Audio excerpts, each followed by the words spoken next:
Perry Rhodan e mais 3 oficiais da Força Espacial dos Estados Unidos haviam pousado na Lua a bordo da nave Stardust. Lá encontraram a gigantesca nave espacial dos Arcônidas, que tinha realizado um pouso de emergência. Era tripulada pelos representantes de uma grande potência galáctica que, apesar de sua superioridade técnica e científica, estavam em decadência. O cientista-chefe da expedição, um dos poucos que não fora atingido pela total apatia que dominava os tripulantes, padecia de uma enfermidade do sangue que só a medicina terrena podia curar. Perry Rhodan decide ajudar os Arcônidas. Retorna à Terra, em companhia de Crest, o cientista-chefe, e, ao invés de aterrissar em território dos Estados Unidos, prefere a solidão do deserto de Gobi, a fim de evitar que os avançados conhecimentos arcônidas caiam nas mãos de qualquer potência terrena. Perry Rhodan tem motivos de sobra para proceder dessa forma. Seus superiores hierárquicos, contudo, veem nele um traidor.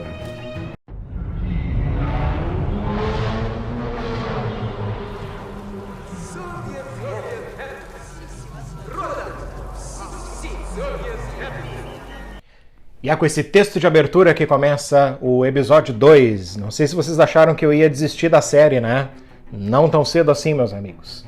A parte 2, a terceira potência da maior série de ficção científica jamais escrita, jamais imaginada sequer. Perry Rhodan. Hoje vamos continuar nossa série de resenhas para falar brevemente de cada livro dessa que é a maior série, uma saga galáctica, se pretende viajar até os confins do universo, mas por enquanto ainda bastante restrito à Terra, porque nesse segundo episódio a gente tem um momento em que o Perry Rhodan vai colocar em prática o plano de unificar a Terra. O objetivo é fazer frente a um espaço que a gente já sabe que vai ser cheio de raças, civilizações avançadas, e a Terra ainda se encontra muito fendida, né? Muito dividida. Então o Perry Rhodan enxerga essa oportunidade, quando ele encontra esses Arcônidas, de juntar a humanidade até por uma questão de sobrevivência, né? Ele vê inúmeras possibilidades por causa dessa tecnologia, né? Boa parte dessa tecnologia está ao seu dispor porque ele fez um trato com o Crest, né, que é o chefe dos Arcônidas, né? Ele está doente, leucemia. O Crest ia ajudar o Perry Rhodan a unificar o planeta dele e preparar os seres humanos para a vida, para ser mais uma das quantas civilizações, né, e promover uma aliança entre Arcon e a Terra. Em troca, eles ajudariam ele, que ainda é um dos poucos que tem voz dentro da civilização arcônida, para poder sobreviver, né? Poder ajudar ele com essa doença, né? Aí entra aquela primeira coisa, aquela primeira facilidade da história, é justamente na Terra existir uma cura para a leucemia, né? E enquanto os Arcônidas, com toda a tecnologia, eles não terem algo similar, né? Aí a desculpa, né, o motivo para isso não acontecer é que os Arcônidas, eles podem curar a leucemia se eles quiserem, mas eles simplesmente perderam a vontade, né?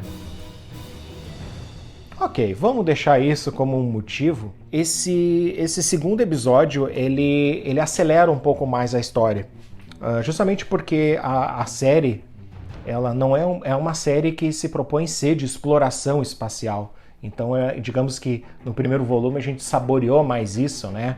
Pelo encontro do Perry Rhodan com os Arcônidas. Esse segundo episódio, ele é mais leve, né? Ele tem momentos mais engraçados. A grande ameaça seria uma guerra nuclear. Desde o episódio anterior, a gente já sabe que os Arcônidas têm uma tecnologia que pode simplesmente parar quando bem entenderem as armas nucleares das potências, né, das potências nucleares. Lembrando sempre que essa é uma história que começou escrita na Guerra Fria, e ela ainda está sob a influência da política ali, né, da época, né, do temor de uma guerra nuclear, estava presente não só nessas histórias, como na maioria das histórias de ficção científica escritas durante a Guerra Fria, né? Então, mas aqui a gente tem um esforço de tentar imaginar como seria fazer uma ligação entre o mundo como ele está hoje e uma space opera com exploração de planetas e do espaço profundo, né? Mas outra coisa, outra remanescência que fica meio amargo enquanto a gente está lendo, como eles tratam diferentes os lados da Guerra Fria, né? O livro, a série não faz nenhuma cerimônia em mostrar o lado comunista como ridículo e o lado americano, apesar de não ter aqueles valores que a gente falou no outro vídeo do Perry Rhodan, apesar de não ter, eles ainda são vistos como valorosos, né? Vide o tratamento que o Perry Rhodan dá ao general americano e o tratamento que ele dá ao general chinês, né? ou indiano, dessa federação asiática. Inclusive, como eu falei, é um episódio leve, né? Esse é uma história leve, e parte dessa leveza, as cenas que eles fazem, que chegam até a ser cômicas, né? Com um aparelho que reduz a gravidade, então deixa os inimigos flutuando e faz assim as situações que parece que não está tentando se levar muito a sério. É até engraçado. O que é uma saída interessante, uma vez que a gente, como eu já disse, a gente sabe que o perigo pode ser neutralizado com a tecnologia muito facilmente, né? A questão mais é o Perry Rhodan sozinho, com a ajuda de alguns amigos que apoiam ele, é ele poder modificar a visão, né? Ele não fala muito plano, né?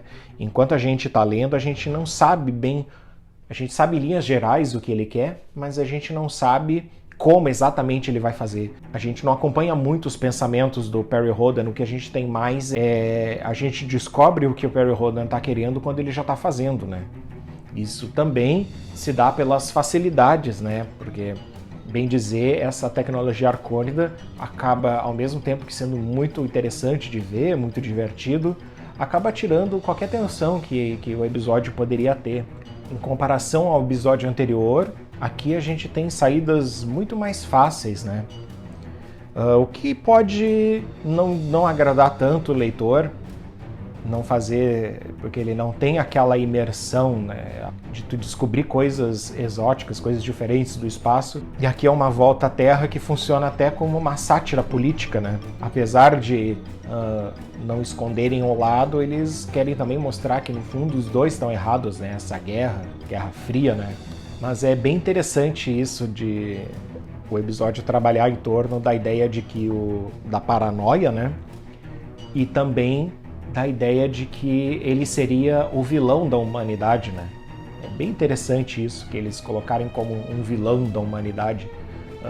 O que, de certa forma, se não fosse pelo perigo do holocausto nuclear, não deixa de ter razão, né? Porque ele chega, usa o equipamento alienígena e, bem dizer, quer colocar a sua vontade sobre todas as outras, né? E aí, o que vocês acham? Perry Rhodan, será que no fundo ele não é um vilão? Parece às vezes que ele se comporta como um vilão, né?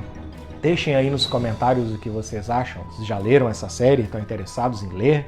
Então é isso aí, pessoal. Até a próxima.